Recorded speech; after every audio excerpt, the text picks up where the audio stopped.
Robert, it often feels like the Patriots are playing chess when everyone else is playing checkers. And now this offseason, you've already acquired a ton of top talent. How much better is this team going to be next season? Well, you know, I take that with a grain of salt. We never try to win games in the offseason. And on paper, it all looks good. And I think some of the moves have been outstanding.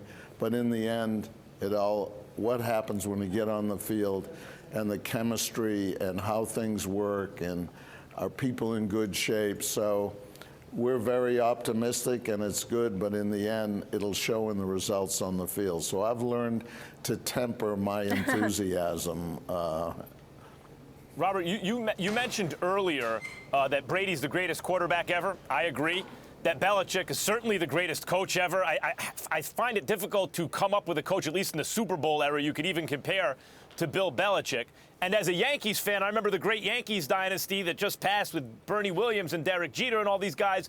Watching it, thinking as a fan, I'm never going to see something like this again. Almost 5 out of 6 World Series, a couple outs away. As the owner of the team, you mentioned the happy confluence of events. What do you think? You said you know when Belichick is going to step away. What are you thinking as you're watching this, obviously closer to the end than the beginning, as the owner of the team, this amazing run you've been on, though you have to prepare for the future knowing this has to end soon? Well, it's like everything in life. You know, I think good ownership, the main responsibility is to try to find the best people they can. You know, I try to always know what I don't know and get the best folks. But then the real challenge is to have continuity.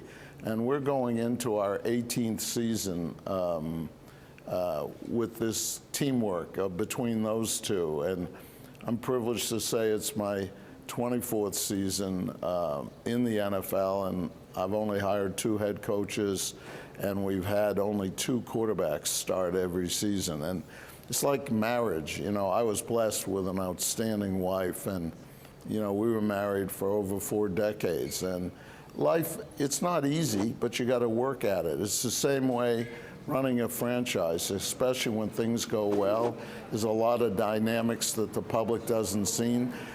You see in ESPN and what goes on there with the different you have a lot of stars there, and how do you get everybody together and keep them together and keep the egos in line?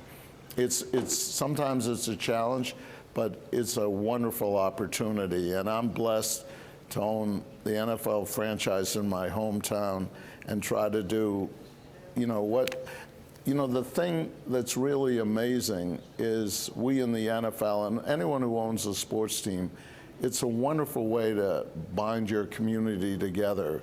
With technology being what it is today, people aren't bonded together as a community. Mm-hmm. And we saw after we won the Super Bowl, we had over 1 million people come to the streets on a snowy day with drizzle in Boston. It was just amazing, and they all felt good. Mm-hmm. So my responsibility is to try to develop a brand that people are proud to associate and be part of, and it makes them feel better. Well, you certainly have. Mr. Kraft, thank you so much for your time this morning. We really appreciate it, and congratulations on the continued success. Thank you, buddy. Oh, it's my pleasure. Thank you, Molly. Thank you, Max, and especially my pal, Steven. Thank you. Hope to talk to you soon.